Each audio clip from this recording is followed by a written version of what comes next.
Eh bien, bonjour. Donc, nous allons vous présenter la démarche partenariale du plan climat et le plan climat de la métropole de Lyon.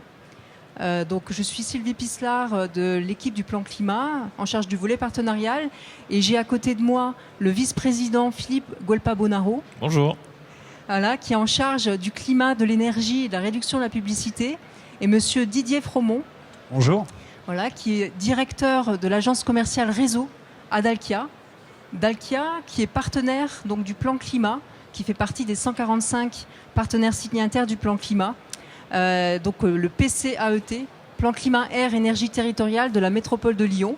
Et pour commencer, je vais demander à monsieur Philippe Guelpa-Bonaro en quoi le plan climat est un cadre stratégique transversal et partenarial pour le territoire de la métropole de Lyon. Merci Sylvie. Alors on va peut-être passer quelques slides pour accompagner, si ça marche, oui, pour accompagner la discussion. Voilà. Et on va commencer par un diagnostic un petit peu sur le territoire de la métropole de Lyon, parce que pour savoir un petit peu de quoi on parle et où on doit aller, il faut savoir d'où on part. Donc le diagnostic air, énergie, climat, il est vraiment intéressant à avoir en tête puisque, par exemple, un chiffre important, on émet 7,7 millions de tonnes de CO2 par an en 2017. Donc c'est des chiffres qui datent un peu et qui sont mis à jour au fur et à mesure. Et 75% de ces émissions de CO2 proviennent des acteurs du territoire, que ce soit des entreprises, les bailleurs sociaux, les collectivités évidemment, et les citoyens. Et donc nous, Métropole de Lyon, institution, on émet 5% par notre propre fonctionnement, avec notre propre compétence, et 20%, si ma mémoire est bonne, j'ai un petit doute, sur les émissions liées à nos compétences, la chaleur urbaine, tout un tas de compétences, l'incinération des déchets et autres, et les politiques énergétiques notamment. Un chiffre aussi à avoir en tête qui est très important, c'est que le mix énergétique des consommations de la métropole dépend énormément des énergies fossiles. 91% de l'énergie consommée est liée et produite hors du territoire, et on a une grande partie, plus de 2/3, qui est source fossile, donc charbon, pétrole ou fioul.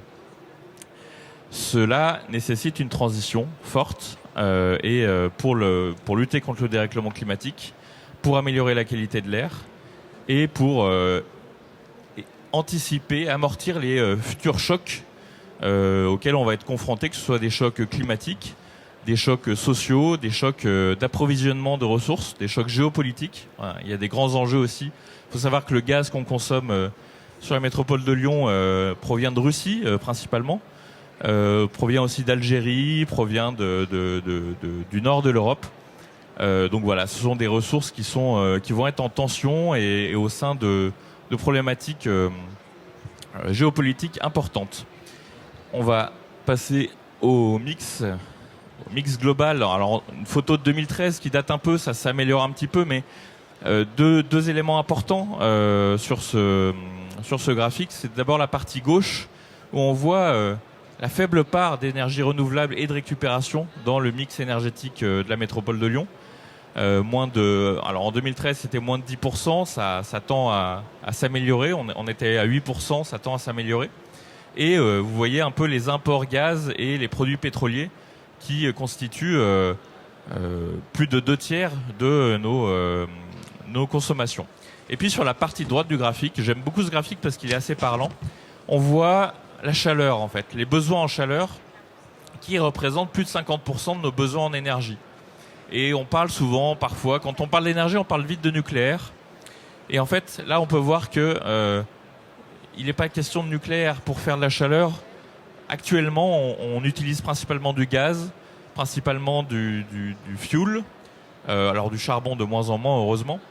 Mais faire de la chaleur avec de l'électricité, c'est pas forcément la meilleure façon. On a d'autres façons de faire avec du solaire thermique, de la biomasse ou aussi de la géothermie. Donc voilà, cette photographie du mix énergétique de la métropole de Lyon est vraiment intéressant à avoir en tête. Avec ce chiffre, c'est que 50% de nos besoins en énergie, c'est de la chaleur. On peut passer à la slide d'après. Donc, pour répondre à cette transition énergétique qui est absolument nécessaire pour le territoire de la métropole de Lyon, on a eu au début du 21e siècle l'agenda 21 qui s'est transformé en plan climat énergie territoriale, puis en plan climat air énergie territoriale, avec 3 documents cadres, le schéma directeur des énergies, le PCET et le plan oxygène, qui sont venus s'imbriquer tous ensemble dans ce plan climat air énergie territoriale, avec 3 volets principaux, donc l'atténuation des émissions de gaz à effet de serre, l'adaptation du territoire au réchauffement climatique et tout ce qui est air, tout ce qui est pollution de l'air et santé publique, avec le plan oxygène qui datait de 2016 et qui est en train d'être revu. Oui, parce que c'est vrai qu'on voit aussi des impacts du réchauffement climatique dès maintenant. On voit déjà une augmentation des périodes de canicule, plus 4,5 jours depuis 1959. Et donc c'est également notable, d'où la partie adaptation qui est importante.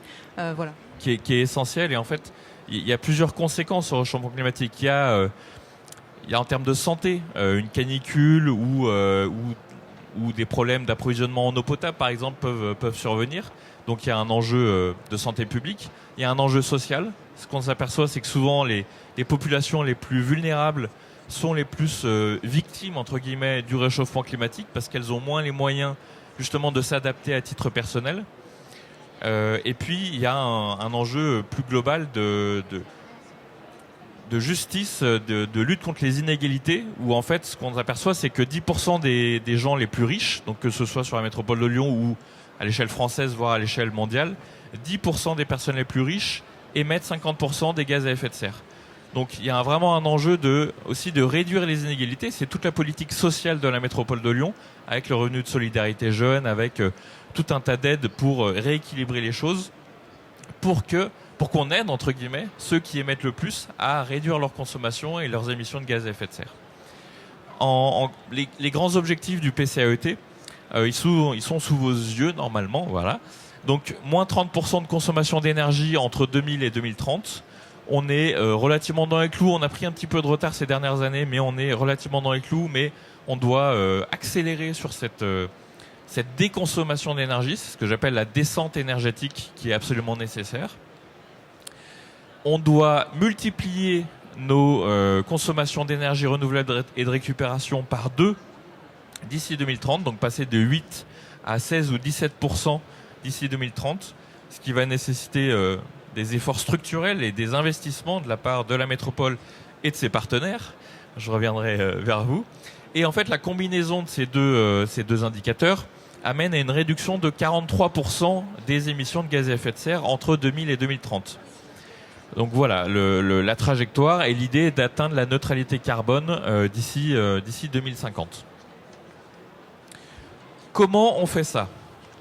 Depuis notre prise de poste, depuis l'été dernier, en 2020, on a beaucoup réfléchi. On parlait tout à l'heure du schéma directeur des énergies qui a été pour moi un peu mon livre de chevet pendant les 6 premiers mois de mon mandat, qui est extrêmement intéressant, extrêmement bien fait. Il faut vraiment le saluer, le travail des partenaires au précédent mandat, et même saluer le travail de l'ancienne majorité. Tout ça, c'était piloté par Roland Crimier sur la métropole de Lyon, en lien étroit avec Bruno Charles, qui était aussi vice-président de la métropole de Lyon, et avec tout un tas d'acteurs. Donc Dalcar en a parlé, Enedis, EDF, GRDF. Donc voilà, c'est vraiment là que la démarche partenariale a démarré. Et donc comment on arrive à cette baisse de la consommation ? On s'appuie, nous, philosophiquement, sur le scénario négawatt pour la métropole de Lyon, avec donc, on n'applique pas brutalement le scénario négawatt, on l'adapte à notre territoire, sinon ce serait compliqué. Mais l'idée, c'est de commencer par le début, la sobriété dans les usages. Et c'est là où ça fait le lien avec ma délégation, la réduction de la publicité. Nous inciter à moins consommer, c'est le début de la sobriété. C'est comment on fait pour arrêter d'être tenté par le moindre voyage en avion à l'autre bout du monde ou le moindre nouveau véhicule à la mode. Donc voilà, la réduction de la publicité. On est en train de travailler avec les services énergie-climat à une stratégie de la maîtrise de la demande en énergie, une stratégie de sobriété énergétique, d'accompagnement de 80 000 ménages d'ici à 2030 et 150 000 salariés pour que collectivement on prenne de meilleures habitudes, des habitudes de sobriété énergétique, ce que j'appelle moi la sagesse énergétique en fait. C'est que on ne peut pas changer nos comportements si on ne comprend pas pourquoi il faut le faire. Et du coup, la sagesse énergétique, c'est d'abord prendre conscience de la situation dans laquelle on est, prendre conscience de nos habitudes, de ce qu'elles coûtent au bien commun, et ensuite on comprend pourquoi et on a plus de motivation à changer. Et un exemple très concret de mise en œuvre de la politique de la métropole de Lyon pour cette sobriété énergétique, c'est le développement des modes actifs, pilotés principalement par Fabien Bagnon, mon collègue vice-président en mobilité active, avec les voies lyonnaises, donc anciennement appelées Réseau Express Vélo, où l'idée c'est de faciliter au maximum le passage de la voiture individuelle vers le vélo, qu'il soit individuel, mécanique ou électrique, pour amener les enfants à l'école le matin, pour aller bosser, même si on a 5 ou 10 km à faire. Ça se fait très bien avec un vélo électrique. On a la même bulle, entre guillemets, individuelle que ce qu'on peut avoir quand on est en voiture individuelle. Sauf que notre impact, il est divisé par 20 dès lors qu'on passe d'une voiture thermique à un vélo électrique. Donc voilà un peu pour des exemples pour la partie sobriété énergétique. Une fois qu'on a fait ça, il faut aussi qu'on se dépense au niveau collectivité pour l'efficacité énergétique. Et là, c'est beaucoup avec mon collègue Renaud Père, qui est vice-président à l'habitat et au logement, où on a multiplié par 2 l'enveloppe dédiée à Écorénov pour accompagner les ménages à rénover leur logement, qu'ils soient en maison individuelle, qu'ils soient en copropriété, ou aussi pour accompagner les bailleurs sociaux à la rénovation des bâtiments. On a adhéré à la SPL OSE pour nous aider à accélérer sur la rénovation des collèges, puisque ce sont des postes d'émission importants pour la collectivité. Et puis on répond très régulièrement, là depuis 1 an, aux appels à manifestation d'intérêt de la FNCCR qui nous aide avec des subventions pour des études, des audits énergétiques, du matériel pour mesurer les consommations dans les bâtiments publics et des économes de flux, des postes RH d'économes de flux pour optimiser nos consommations énergétiques dans les bâtiments publics. Et donc là aussi, c'est une démarche partenariale parce que on va travailler avec la ville de Lyon, on va travailler avec l'ALEC dont je suis le président, et on va travailler aussi avec le CIGERLI et la ville de Villeurbanne pour les autres communes de la métropole de Lyon, et même au-delà, puisque le CIGERLI dépasse le cadre géographique de la métropole de Lyon. Et enfin, il y a une grosse partie sur l'efficacité énergétique avec mes collègues Emeline Baume et Jean-Charles Collas sur la relocalisation, la réindustrialisation du territoire pour qu'on dépende moins des importations et de toutes les émissions de gaz à effet de serre qu'elles produisent. L'animation du PCET, donc c'est exactement ce pourquoi on est là aujourd'hui. Donc l'accompagnement partenarial à la transition où on a, et j'y reviendrai tout de suite après, 150 partenaires qui sont engagés avec nous à accélérer sur cette transition écologique. La logistique urbaine avec un hôtel de logistique urbaine qui va ouvrir prochainement et une réflexion avec Jean-Charles Collas sur l'optimisation des livraisons, le dernier kilomètre décarboné avec notamment des vélos cargo et aussi optimiser tout ce qui est voie fluviale et voie ferroviaire pour importer tout ce qui fait qu'on vit, mine de rien. On ne pourra plus jamais, on ne pourra pas plus rien consommer, mais ce qu'on doit consommer, il faut qu'on l'importe de façon sobre et efficace. Et puis enfin, le déploiement des transports en commun, quand même, ce qui importe beaucoup nos concitoyens. Le déploiement des transports en commun avec un budget du Citral qui a été doublé, 3 nouvelles lignes de tramway dans le mandat, ce qui est, je suis pas sûr qu'il y ait beaucoup de collectivités en France qui fassent ça. Et encore, on parle que de ce qui est sûr d'être fait. On a aussi la ligne de télécabine et la ligne une ou plusieurs lignes de métro qui sont à l'étude. Le covoiturage, les dispositifs d'autopartage qui viennent d'être lancés et l'aide à la location, par exemple, de vélos électriques avec MyVelov. Et enfin, je finis juste au niveau du PLUH. Il y a toute une logique avec Béatrice Vessilier qui est sur la démobilité. Comment on accompagne les gens à avoir moins besoin de se déplacer, à choisir leur mobilité au lieu de la subir. C'est vraiment un enjeu extrêmement fort. Donc avec limiter l'étalement urbain, densifier autour des transports en commun, donc exactement le projet qu'on a du côté de Saint-Genis-Laval, où on a amené une nouvelle station de métro au milieu des champs. Donc bon, maintenant on va essayer d'optimiser tout ça.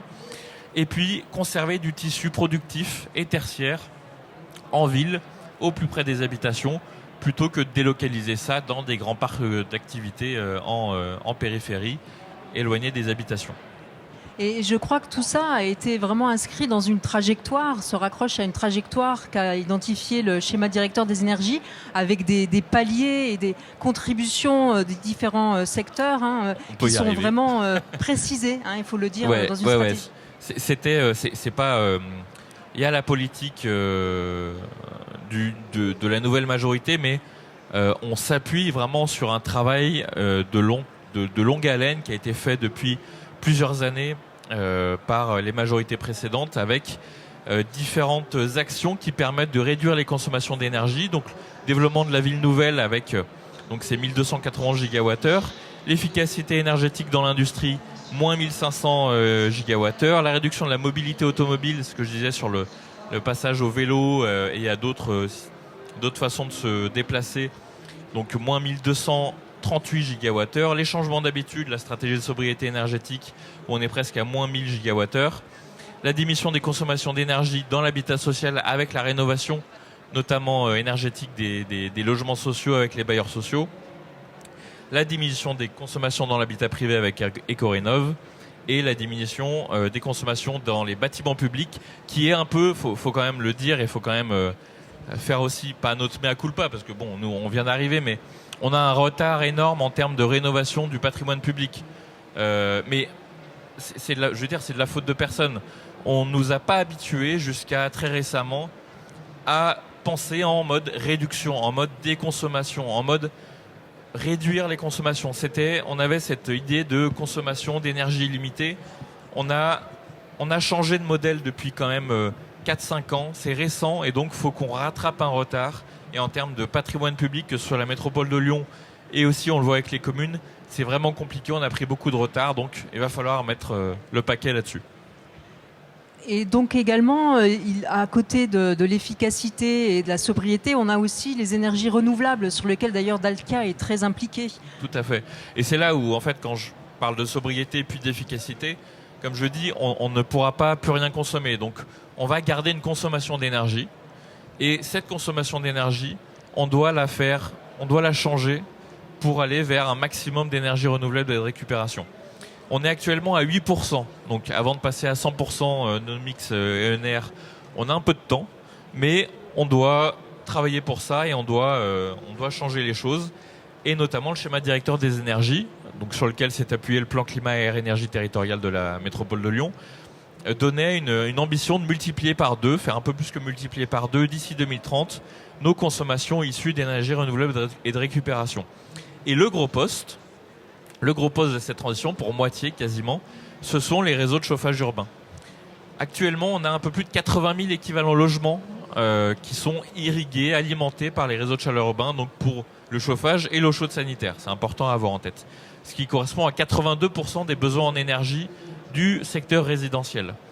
Et donc, l'objectif, c'est de multiplier par 2,5 ces réseaux de chaleur urbain par de la densification, par la sécurisation aussi, et par le déploiement vers d'autres territoires. Et on y reviendra juste après avec Didier, je pense. On a aussi un objectif assez important en termes de production de biogaz. Alors, on part de tout petit, donc x13, ça peut paraître énorme, mais l'idée, c'est d'arriver à produire jusqu'à 80 gigawattheures par an de biogaz pour alimenter nos bennes à ordures ménagères, pour alimenter nos bus Citral, et pour aider les gens, les artisans aussi, à changer de carburation pour leur véhicule et passer éventuellement au biogaz quand ils ne souhaitent pas passer à l'électrique et vice-versa. Et puis au niveau de l'électrique, justement, on en parle. L'objectif, c'est de multiplier par 10 la production d'énergie renouvelable électrique et notamment le photovoltaïque. On a du potentiel sur la métropole de Lyon, les toitures, on a des grands parkings et je pense que quand vous sortirez d'Eurexpo, vous pourrez regarder les parkings d'un autre œil. On a des grands parkings à couvrir d'ombrières photovoltaïques. Il y a du potentiel, il y a aussi des friches, des délaissés, des anciennes décharges, des terrains dont on ne peut pas faire grand-chose, sur lesquels on pourrait sans doute créer des parcs, des centrales photovoltaïques. Et puis enfin, sur la chaleur, j'y reviens, je partais avec les réseaux de chaleur urbains, mais il n'y a pas que les réseaux de chaleur urbains pour avoir du chauffage chez soi. On a aussi un enjeu à sortir du fioul le plus rapidement possible. Le fioul, c'est l'énergie qui émet le plus de gaz à effet de serre, après le charbon, mais quand même, le charbon, on n'en a plus beaucoup sur la métropole de Lyon. Et on doit arriver à être un territoire zéro fioul en 2026. Et pour ça, on a plusieurs dispositifs. On a déjà la primaire bois, alors qui permet plutôt de remplacer des vieilles cheminées et des vieux poêles par des dispositifs plus performants. Mais surtout, on a la prime éco-chaleur, et dont on pourra parler jeudi également, où en fait on va accompagner avec l'ADEME les collectivités, les entreprises, les associations, les bailleurs sociaux et les promoteurs à passer à un mode de chauffage renouvelable avec du solaire thermique, de la géothermie et de la biomasse, que ce soit des petites chaufferies biomasse ou des réseaux de chaleur urbains à l'échelle de quartier ou de copropriété. Donc voilà, on met beaucoup de moyens, d'énergie, d'argent sur ces 4 dispositifs pour développer les énergies renouvelables. Et sur, par exemple, la prime éco-chaleur, il ne tient qu'aux acteurs du territoire, les entreprises, les collectivités, à venir nous voir pour déposer leur dossier. Il y a des aides jusqu'à 70% pour les études et 40% pour les travaux. Donc c'est quand même assez exceptionnel. Et vous trouvez plus d'informations sur le blog du plan climat, effectivement sur la prime éco-chaleur. Et je crois qu'il y a jeudi également un forum sur cette question où vous intervenez aux côtés d'Olivier Morgan, que je vois ici présent. Tout à fait. Et donc on parlera de la prime éco-chaleur pour accélérer cette transition énergétique vers la chaleur renouvelable. Alors on voit qu'il y a différentes cibles qui sont concernées par ces politiques, et ces politiques qui donc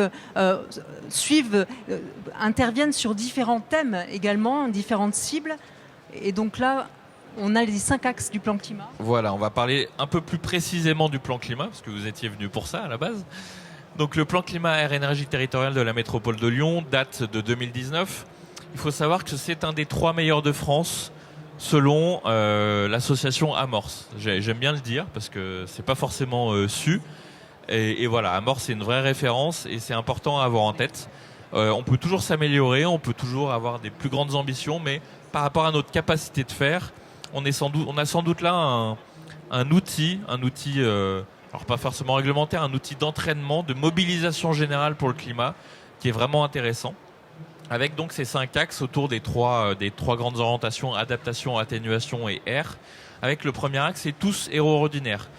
Qu'on soit entreprise, qu'on soit collectivité, qu'on soit une association citoyenne ou de quartier, et pas forcément lié à l'écologie, ou qu'on soit simple citoyen chez soi avec notre composteur, notre système de chauffage où en fait on a un vieux poêle et qu'il faudra peut-être le changer.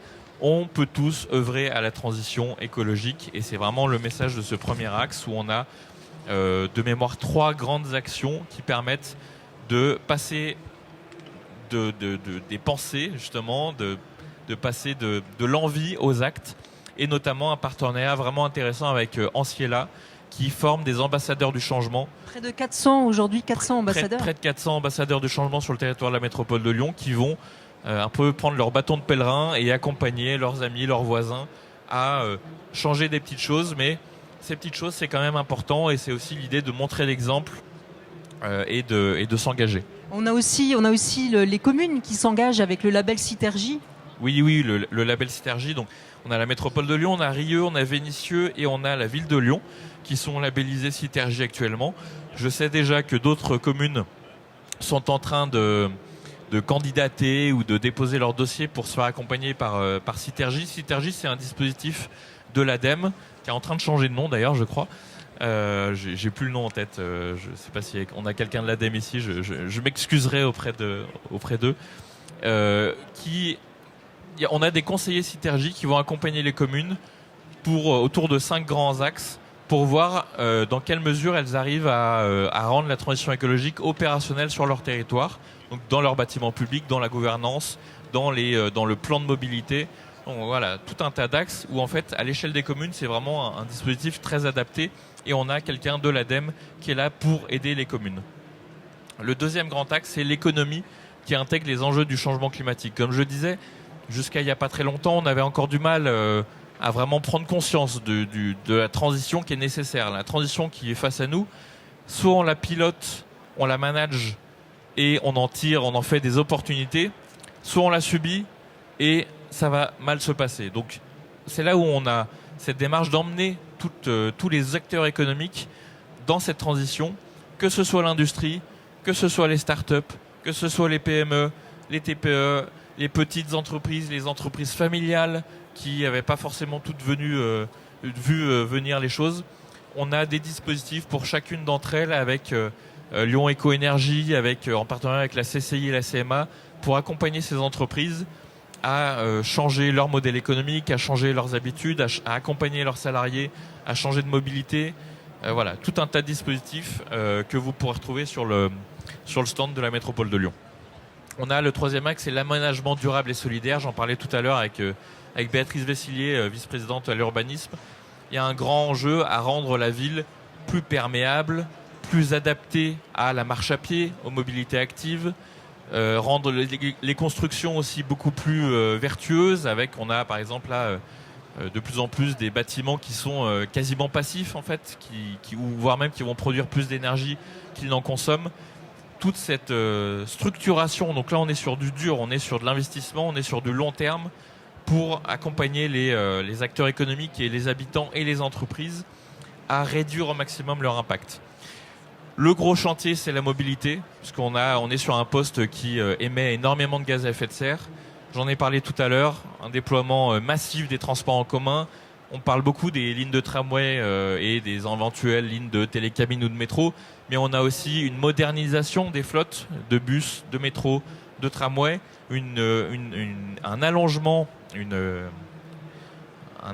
des amplitudes horaires. Voilà, c'est le mot que je cherchais, avec des bus qui vont pouvoir rouler un peu plus tard le soir pour permettre de rentrer un petit peu plus tard après un resto en ville. Voilà, c'est pas tout le temps facile de rentrer à l'extérieur de Lyon, donc on a des gros enjeux là-dessus, et surtout de permettre avec des lignes transversales, des lignes sur des endroits où actuellement il n'y a pas beaucoup de transports en commun, des bus à haut niveau de service par exemple, une ligne centre-est sur la route de Genasse, une ligne centre-ouest qui passera par la Duchère.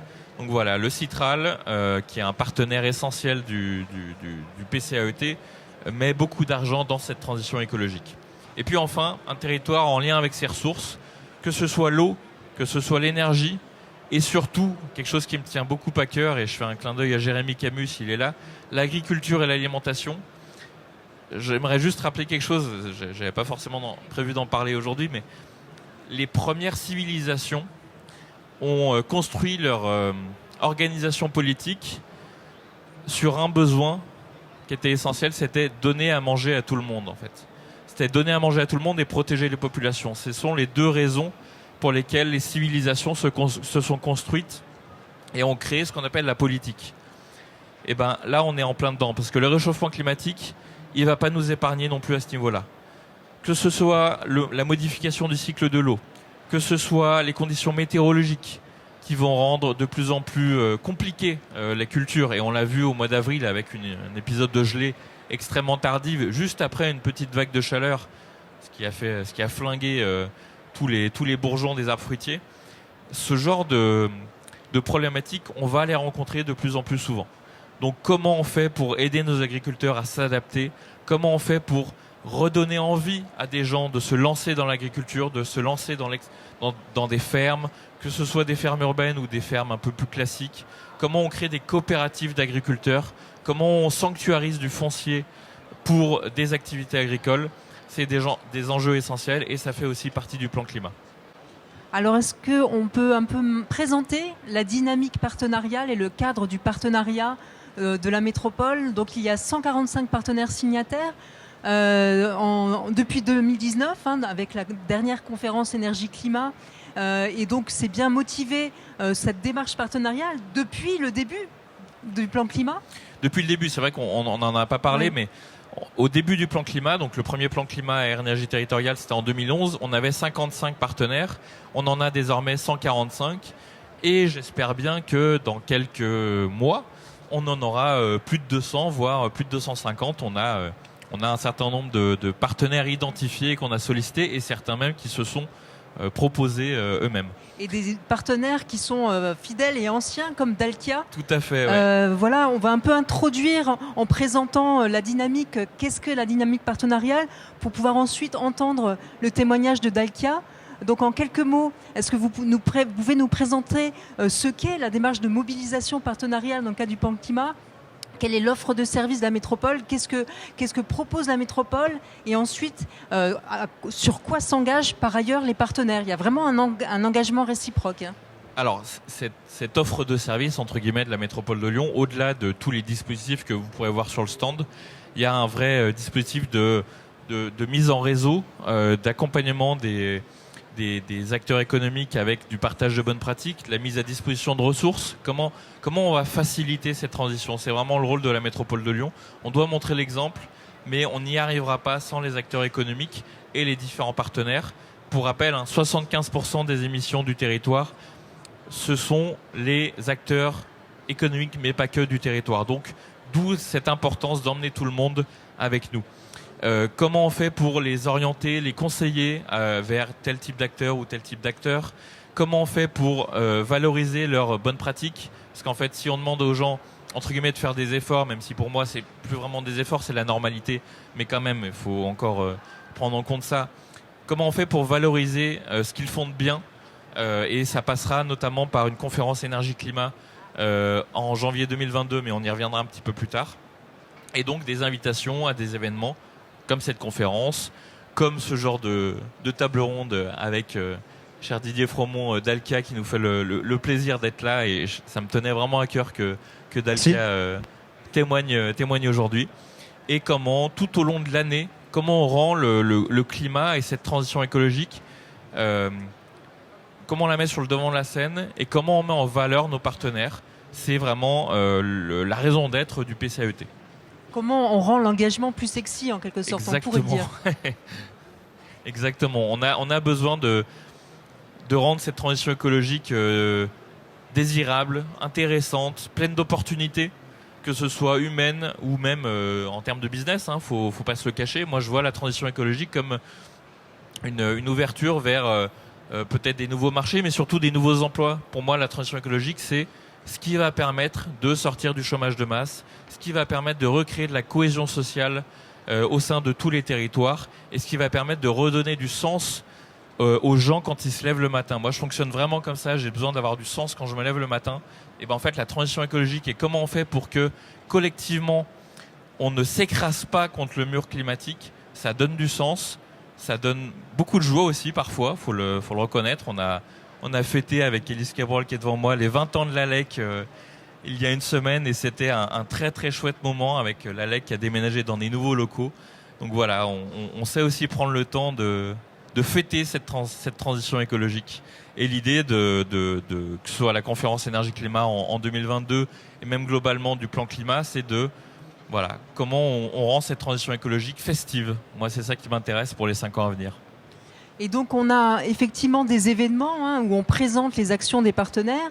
Les partenaires ont aussi des engagements. Ils s'engagent sur la participation à ces événements, également sur la production d'un plan d'action. C'est important, volontaire. Oui. On a à la fois des actions, des engagements à l'échelle interne, donc au sein du métier, au sein de l'entreprise, et des engagements au sein des compétences, on va dire, des entreprises. Et je pense que là, Didier Fromont pourra nous en parler plus longuement. Et donc, on évalue tous les 2 ans en faisant un point d'étape vraiment collectif, qui est présenté à la conférence énergie-climat, qui est biennale, qui a lieu tous les 2 ans. La prochaine, c'est le 17 janvier 2022. Notez-le, ça va être un grand moment. À l'auditorium de Lyon, on aura de la place, on va pouvoir accueillir du monde, des nouveaux partenaires potentiels, et ça va nous promettre une vraie belle journée. Donc on fera appel à un certain nombre de partenaires pour animer cette table ronde. C'est loin d'être une journée dédiée à la métropole de Lyon, c'est une journée dédiée aux acteurs du territoire qui sont engagés avec nous dans le plan climat air énergie territorial. Alors, Monsieur Fromont de Dalkia. Bonjour à tous. Donc vous êtes directeur de l'agence commerciale réseau sur la métropole de Lyon, de Dalkia. Tout à fait. Et donc vous êtes ici comme partenaire signataire. Alors juste 2-3 mots sur Dalkia. Donc on est effectivement une société du groupe EDF. On intervient dans le domaine de la transition énergétique et en particulier dans l'activité que je pilote sur l'ensemble de la région centre-est et notamment sur la métropole, toute la partie réseau de chaleur. On travaille pour le compte de la métropole de Lyon sur plusieurs réseaux de chaleur du territoire de la métropole. Et je vais vous expliquer à la fois notre rôle, mais au-delà du rôle de Dalkia, vous expliquer surtout quel est le rôle d'un partenaire du plan climat. Et concrètement, qu'est-ce qu'un partenaire du plan climat fait comme action en commun avec la métropole, les partenaires de la métropole et l'ensemble des gens qui sont embarqués dans le plan climat. Donc, quelles sont effectivement la stratégie pour commencer et les missions de Dalkia? Alors, en quoi répondent-elles en fait aux objectifs qu'on a vus du plan climat et à toute la démarche? Alors, mon métier, c'est créer, développer, gérer des réseaux de chaleur et de froid. Sur la métropole, on en gère 4. Celui de Lyon-Centre, celui de Vaux-en-Velin, celui de Vénissieux, celui de l'Ouest lyonnais, ex-Duchère. Ça représente, Philippe a donné tout à l'heure quelques chiffres, ça représente aujourd'hui 1 TWh, donc 1000 GWh, 1 million de mégawattheures de chaleur produits sur ces réseaux de chaleur. C'est en forte extension et il est prévu que ça soit multiplié par 1,5 dans les années qui viennent. Et sur ces réseaux, on a déjà à peu près 60% d'énergie renouvelable, sous forme essentiellement de biomasse ou de récupération de chaleur sur des usines d'incinération. Et il est prévu que ce pourcentage de 65% soit non seulement maintenu, mais augmenté sur un volume encore plus important. On parle de 1,5 TWh, donc 1 500 000 mégawattheures pour les quelques années qui viennent, très rapidement, à horizon 2030. Donc, notre première mission, notre première stratégie sur le territoire de la métropole, c'est développer les réseaux de chaleur, à la fois offrir ce service public du réseau de chaleur à plus d'abonnés, mais en même temps leur offrir plus des énergies renouvelables, puisque effectivement, ça ne servirait pas à grand-chose de développer des réseaux de chaleur si, comme le Philippe l'a dit, c'était pour développer des énergies fossiles et se payer, comme on le connaît en ce moment, des évolutions sur le prix du gaz qui feraient que les ménages ne maîtriseraient pas leurs factures. Donc il s'agit de développer ces réseaux de chaleur dans un cadre tout à fait raisonné. Donc la première mission, c'est développer les réseaux de chaleur à grande échelle sur le territoire. Les réseaux de chaleur sont vraiment un moyen de développer, de massifier les énergies renouvelables sur le territoire. Aujourd'hui, effectivement, il y a de mémoire 7 réseaux de chaleur, c'est ça? Plus de 200, à peu près 250 km, je crois, de réseaux de chaleur sous nos pieds, en fait. Alors, vous avez effectivement... Alors, c'est relativement encore peu développé en France, le poids des réseaux de chaleur, et je reciterai de nouveau Amorce, c'est à peu près de l'ordre de 6% aujourd'hui. 6% aujourd'hui, les réseaux de chaleur représentent à peu près 6%. Vous avez des pays tels que le Danemark où c'est 50%. Vous avez des pays tels que la Suède où c'est 70%. Donc il y a encore un énorme potentiel pour développer les réseaux de chaleur dans les zones métropolitaines, mais pas uniquement. On arrive aussi à développer et à créer des réseaux de chaleur sur des agglomérations de taille plus correcte. Ça se développe aussi, et notamment dans un cercle court. Peut-être on aura l'occasion, je vais en parler maintenant, de récupération de chaleur fatale chez les industriels. Et quand l'industriel est juste à côté d'un réseau de chaleur, il n'y a pas besoin d'avoir 40 000 habitants. On peut très bien faire un réseau de chaleur dans une ville de 9 000 ou 10 000 habitants. Mais là, on parle de la métropole et on est sur des volumes assez significatifs. Une autre des actions et des enjeux, c'est la qualité de l'air. Les réseaux de chaleur, c'est de l'énergie. Philippe l'a dit tout à l'heure, la moitié de l'énergie en France, et on l'oublie, on parle souvent effectivement du nucléaire et de l'électricité, mais la moitié de la facture électrique, la moitié de la facture énergie en France, c'est de la chaleur. Et il ne faut pas que cette chaleur émette non plus trop de polluants à l'atmosphère, qu'on essaye de faire en sorte de concentrer les moyens de production à certains endroits, dans des installations qui sont contrôlées, qui sont maîtrisées, avec les meilleures techniques disponibles pour faire en sorte qu'il y ait le moins possible de CO2 émis, de poussière, de particules fines, tout ce qui peut gêner la qualité de l'air. Alors effectivement, le premier pollueur, c'est pas le chauffage urbain, c'est plutôt le véhicule, mais le chauffage urbain y contribue, et il faut absolument que cette partie-là soit maîtrisée. Donc il y a aussi un axe qui est fort de développer, on verra dans quelques exemples, on va voir des exemples concrets, des illustrations juste après. On voit qu'il y a des techniques pour réduire très fortement et au-delà de la réglementation les émissions polluantes. Et là, effectivement, votre rôle de technicien, toujours à l'affût des innovations, nous permet d'être plus performant au niveau des réseaux de chaleur urbains et des énergies renouvelables. Alors, on le présentera, vous le présenterez tout à l'heure. Alors j'interviens pour ceux que ça intéresse demain, mais c'est dans le cadre de Rhône-Alpes Énergie Environnement sur les réseaux de chaleur de froid décarbonés, et j'aurai l'occasion de faire un pitch sur le réseau de chaleur de Ouest Lyonnais. Et on voit qu'effectivement, ces innovations, alors il y a des innovations aussi sociales, j'y reviendrai peut-être, mais il y a des innovations techniques qui font qu'on est capable effectivement aujourd'hui déjà d'avoir des techniques, des technologies peu polluantes ou qui permettent déjà de dépasser la réglementation actuelle, voire même la réglementation, elle est déjà connue à horizon 2025. Aujourd'hui, on est sur des contrats de durée. Quand on fait des réseaux de chaleur, on ne construit pas un truc pour changer le système de filtration 3 ans plus tard. On construit quelque chose qui est solide, qui est pérenne et qui va durer longtemps et qui anticipe déjà les réglementations. Et le troisième sujet qui est important, Philippe a parlé d'ambassadeurs. Les réseaux de chaleur, il n'y a pas plus fort ambassadeur sur le territoire pour la chaleur, puisqu'en fait, on fédère un grand nombre d'abonnés, un grand nombre d'usagers sur le territoire.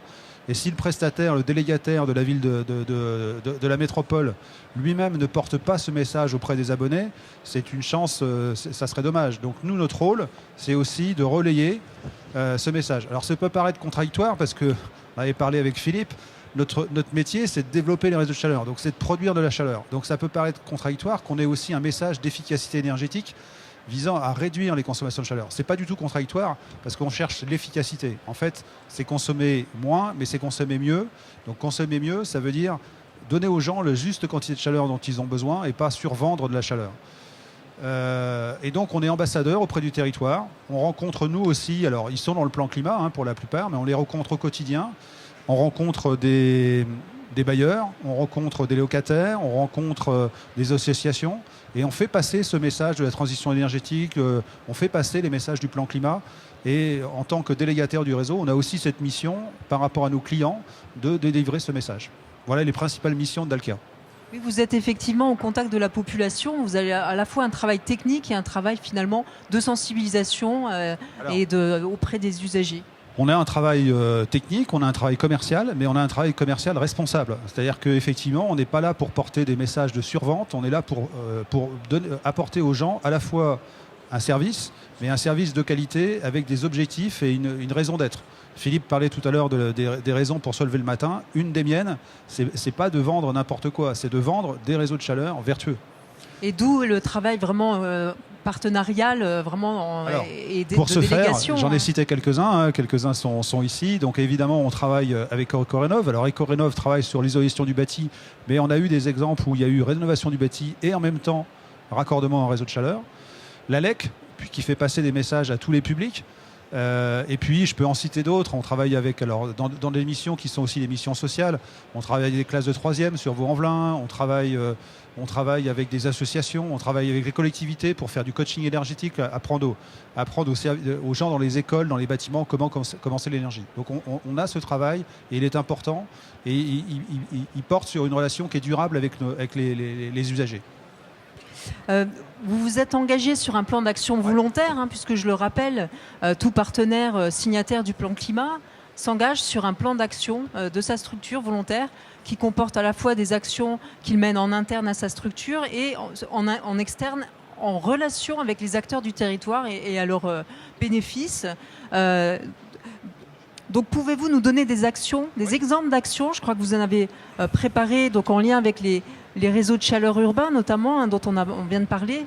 Alors c'est un tableau, c'est un extrait d'un tableau, mais c'est pour montrer que par rapport au discours, au plan climat, c'est pas un plan Théodule, c'est un plan qui comprend des actions concrètes qui sont suivies régulièrement. Donc là on voit des lignes avec des actions cadres, des engagements, des évaluations de l'avancement, des niveaux de priorité, des commentaires. Et ça, c'est revisité régulièrement, au moins tous les 2 ans. Et là, je vous ai pris, nous on en porte 5, je crois, d'actions. J'en ai pris 2 pour illustrer un peu le propos et vous montrer qu'est-ce que c'est qu'une action volontaire que Dalkia a proposée et qui est dans le plan climat. Première action, l'action qui consiste à... ça ne sert à rien d'apporter de la biomasse sur une chaufferie si cette biomasse elle est transportée par des camions au diesel. Donc on a fait un effort sur nos circuits d'approvisionnement et de plus en plus on a à la fois sur nos plateformes et dans le transport installé du GNV. Et donc on s'est engagé vis-à-vis de la métropole à ce que l'ensemble, et il y a beaucoup de camions qui livrent de la biomasse, on s'est engagé à ce que nos camions soient équipés en GNV et non plus au gazoil. Voilà. Par exemple, c'est quels équipements qui alimentés comme ça par vos camions Alors c'est essentiellement les chaufferies biomasse. Donc les chaufferies bois consomment des quantités de bois assez très significatives, avec des fois plusieurs camions par jour en période hivernale. Et on préfère que ces camions soient effectivement moins polluants ou peu polluants avec du GNV plutôt que des camions fuel, même aux normes européennes. Et je crois que c'est une action qui est très avancée chez vous. Alors c'est une action qui est très avancée. On a aussi réfléchi sur les rayons d'approvisionnement, puisqu'on fait venir de la biomasse locale. On a un rayon d'approvisionnement qui est entre 100 et 150 km, mais on a fait des efforts, par exemple sur Surville, qui est la chaufferie biomasse du réseau de Centropole de Lyon. Qui est située où pour les personnes qui ne connaissent pas? Alors ceux qui connaissent Surville, à côté de l'incinérateur, pour ceux qui connaissent un peu. À Gerland. À Gerland. Et donc cette centrale brûle énormément de biomasse. Et on a fait un effort sur le rayon on a fait 2 actions que je peux vous citer. Une première action de réduction du rayon d'approvisionnement. On était sur un rayon moyen de l'ordre de 90 km, c'est-à-dire que globalement on allait chercher notre biomasse à 90 km. On est passé à 60, donc on a réduit d'un tiers notre rayon d'approvisionnement. Et une autre action qu'on a fait aussi, on a besoin de maîtriser cette qualité de la biomasse. Et on a travaillé avec une association d'insertion qui contrôle pour nous la qualité de la biomasse qui rentre sur le site. Donc c'est une action qu'on a faite aussi à un niveau social. Alors d'autres exemples plus techniques. Donc vous aviez augmenté la part... ouais, je vous en prie. Augmenter la... Alors on va parler un peu de technologie. Donc ouais, c'est pas grave. La récupération maximisée sur la biomasse de forte puissance. Donc on est sur des réseaux de chaleur de grosse taille, que ce soit le réseau de chaleur de Lyon, le réseau de chaleur de Vénissieux, le réseau de chaleur de Vaux-en-Velin ou de Ouest Lyonnais.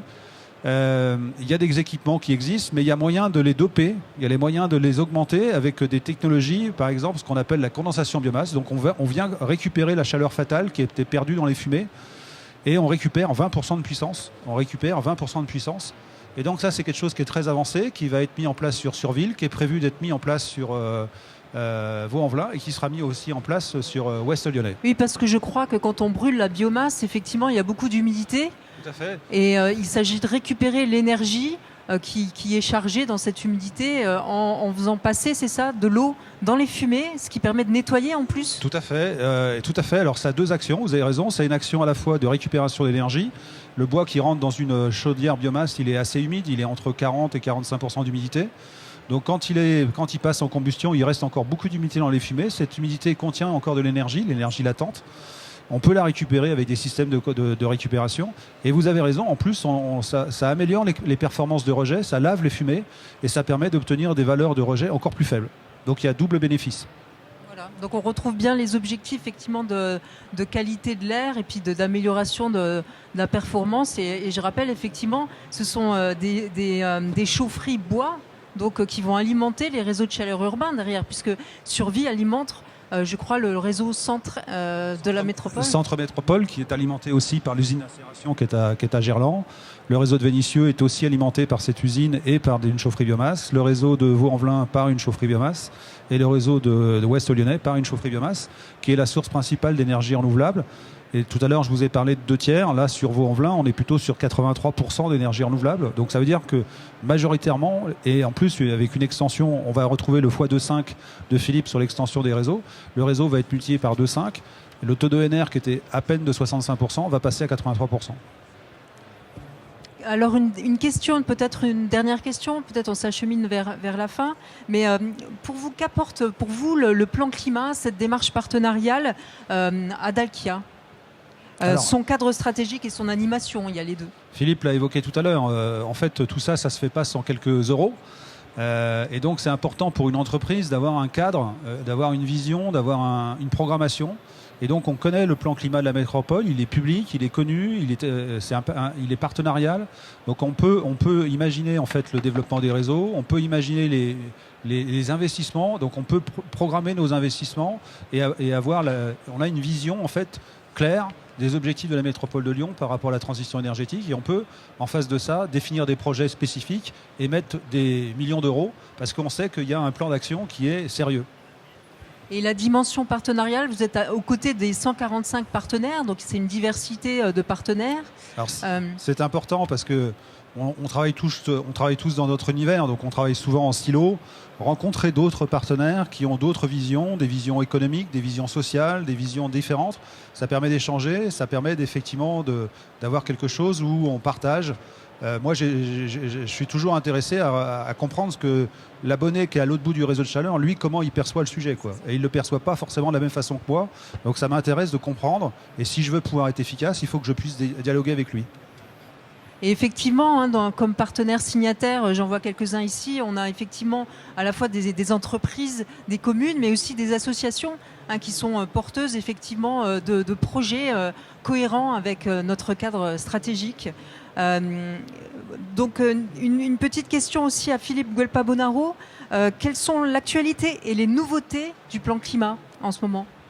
Alors l'actualité, on en a un petit peu parlé tout à l'heure, mais avec cette conférence énergie-climat qui arrive le 17 janvier, on aura vraiment un temps fort de la politique climat-énergie territoriale. Donc il faudra vraiment suivre tout ça. Les nouveautés, on a plusieurs choses. On a des fiches expériences qui vont valoriser les réalisations de nos partenaires pour que ça puisse être inspirant pour les autres partenaires et ceux qui vont arriver en cours de route. Et on a des fiches projets qui présentent un peu les politiques publiques de la métropole de Lyon pour que on soit, nous, métropole de Lyon, un peu plus lisible, parce qu'on a l'impression qu'on fait beaucoup de choses et en même temps, est-ce qu'elles sont toujours coordonnées ? Oui, en fait, elles sont coordonnées, notamment par le plan climat. Et on a besoin d'être plus clair sur la mise en musique, la mise en récit de ces politiques publiques.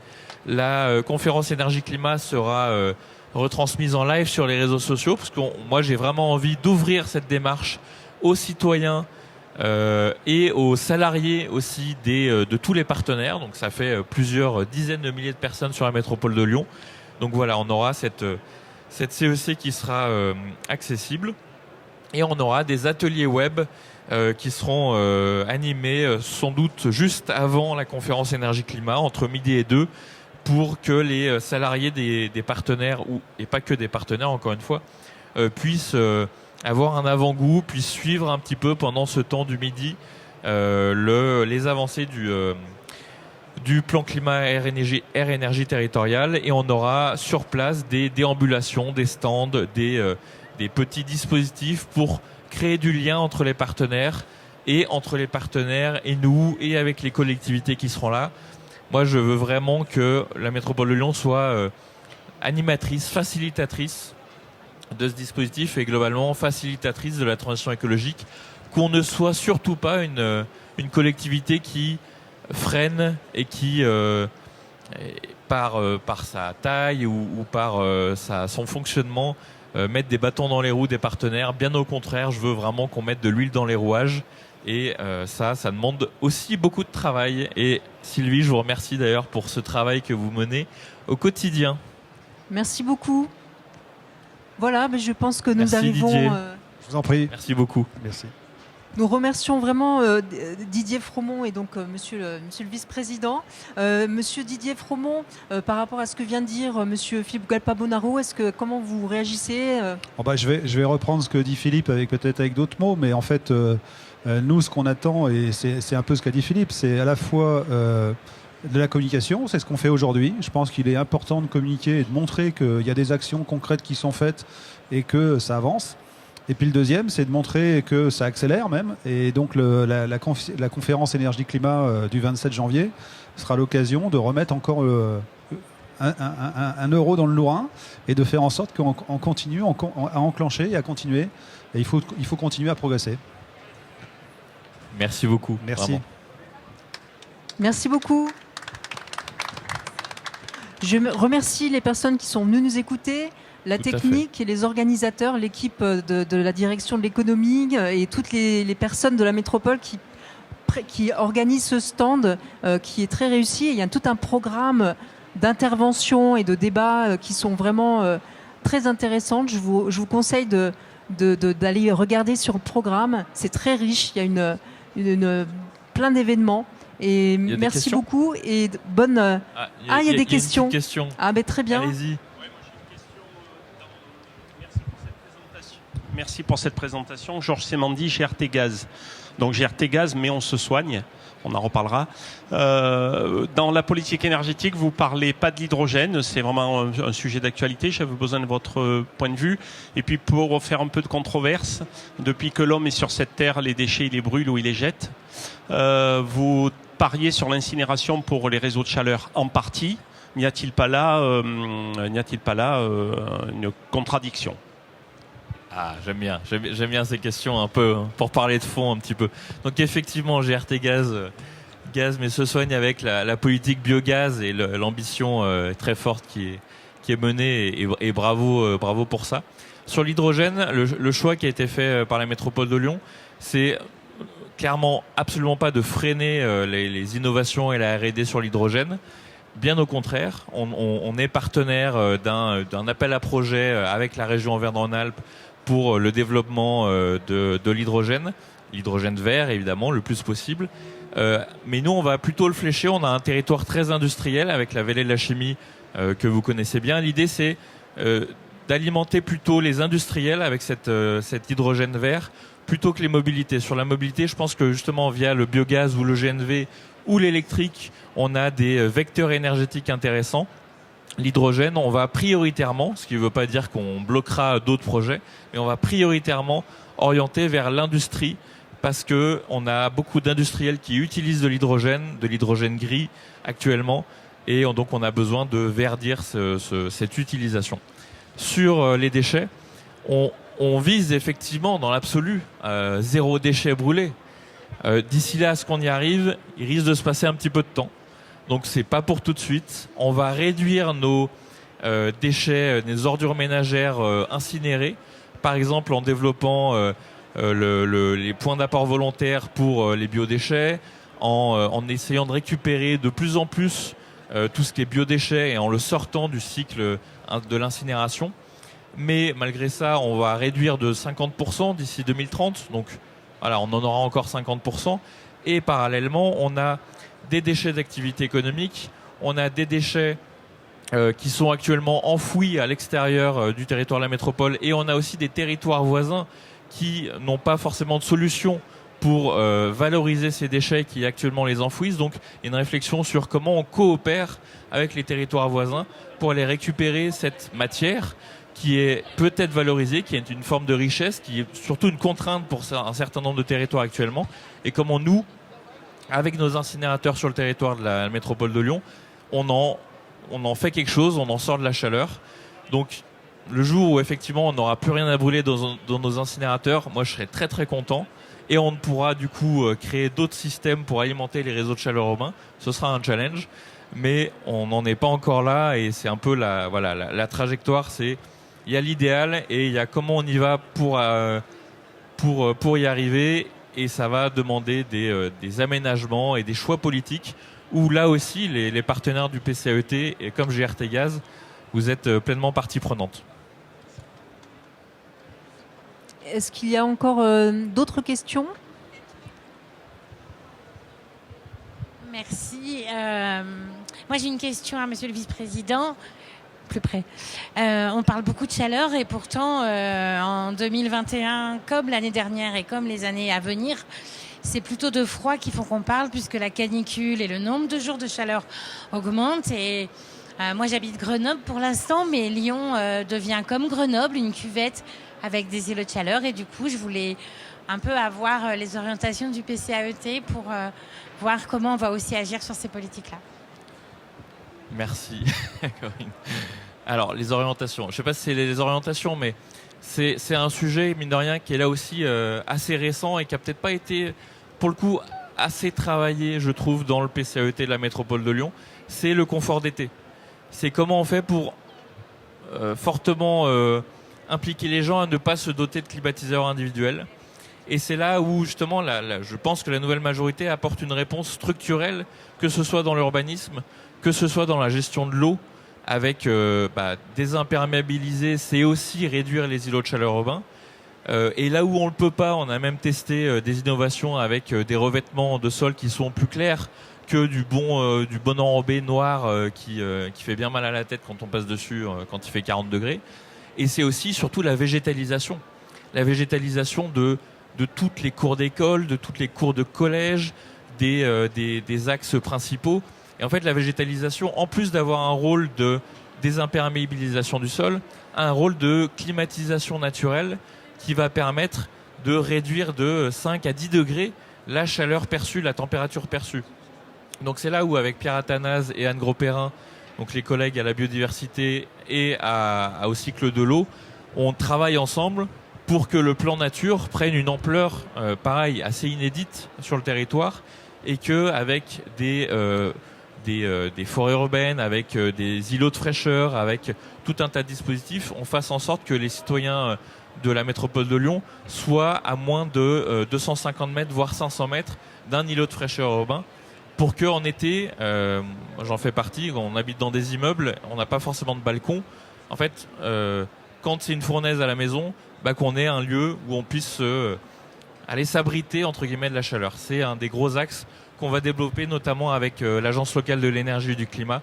C'est un gros sujet de travail à venir, n'est-ce pas, Élise? Une autre contribution et question? Peut-être pour apporter un témoignage. Donc, Enedis, moi je suis Élise Cabral, je suis la directrice territoriale, je suis aussi vice-présidente de l'ALEC et ravie de l'être.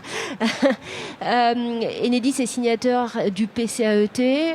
En tant qu'entreprise, nous avons pris des engagements, notamment pour réduire notre empreinte carbone, et avec un accompagnement de l'ALEC, on a mis en place bureau à énergie positive pour faire en sorte que nos salariés identifient des leviers et se motivent collectivement pour moins consommer. Voilà, donc ça, c'est un engagement qu'on avait pris, nous, en tant qu'entreprise. Également, un engagement en tant qu'entreprise, c'est de développer notre flotte de vélos électriques utilisables pour nos déplacements professionnels. Voilà, ça, c'est un deuxième sujet. Et puis, en tant que distributeur d'électricité, on a eu l'occasion, vous le verrez peut-être là-bas, de travailler avec la métropole pour faciliter le fait de déployer du panneau photovoltaïque sur la métropole, en superposant une cartographie des raccordements Enedis sur le cadastre solaire. En un seul clic, vous le verrez tout à l'heure, vous pouvez identifier si votre toit a un potentiel d'irradiation élevé, et si son coût de raccordement est plutôt faible. Voilà. Un autre point sur la sobriété, Enedis dispose de données qui sont la propriété des collectivités locales, et sur le sujet de la sensibilité thermique d'été, on va travailler à accompagner la métropole pour agréger des données et leur mettre un maximum de données à disposition pour permettre, je dirais, de déployer des politiques publiques adaptées en ayant des données chiffrées tangibles. J'ai juste un point, donc c'est une idée qu'on avait poussée dans le plan d'action et qui n'a pas été très développée, mais Philippe me tend la perche pour rebondir sur les îlots de chaleur. Les réseaux de chaleur, en fait, ça fonctionne principalement en mode de chauffage en hiver, et puis avec une production d'eau chaude sanitaire l'été. Mais en même temps, ça veut dire qu'on a une multitude de sondes qui sont réparties sur tout le territoire. Et on est prêt à faire remonter ces informations auprès de la métropole pour identifier justement où sont les réseaux de chaleur. Il y a plein de sondes aujourd'hui. Les îlots de chaleur, pardon. Quoi ? Les réseaux, Non, les îlots de chaleur. Donc ça permettrait effectivement de caractériser. Il y a plein de sondes partout qui ne sont pas utilisées. Et en fait, en regardant la température de ces sondes en été, on pourrait très très bien isoler où sont les îlots de chaleur. J'y tiens. C'est vrai que l'accès à la donnée par les personnes et leur accompagnement, parce que c'est pas juste l'outil, mais c'est vraiment d'accompagner ces personnes à bien lire ces données et ensuite effectivement à s'engager sur des actions simples dans la durée. Et c'est tout là l'intérêt d'actions comme le bureau à énergie positive que vous avez cité. On va lancer également un marché, les conversations carbone, qui sont effectivement des espaces d'accompagnement des citoyens, et on va le faire en lien avec les entreprises et les acteurs signataires du plan climat pour que chacun s'engage sur un plan d'action énergie-climat. Voilà, donc on a plusieurs outils comme ça qui peuvent effectivement être déployés dans les entreprises et dans les associations, dans les communes, pour accompagner les salariés à être plus, entre guillemets, citoyens sur les aspects énergie-climat. Rien à rajouter. C'est une très bonne conclusion, je trouve, pour cet atelier. Merci Sylvie. Et merci Didier. Merci. Merci à tous. Et merci à tous. Ouais.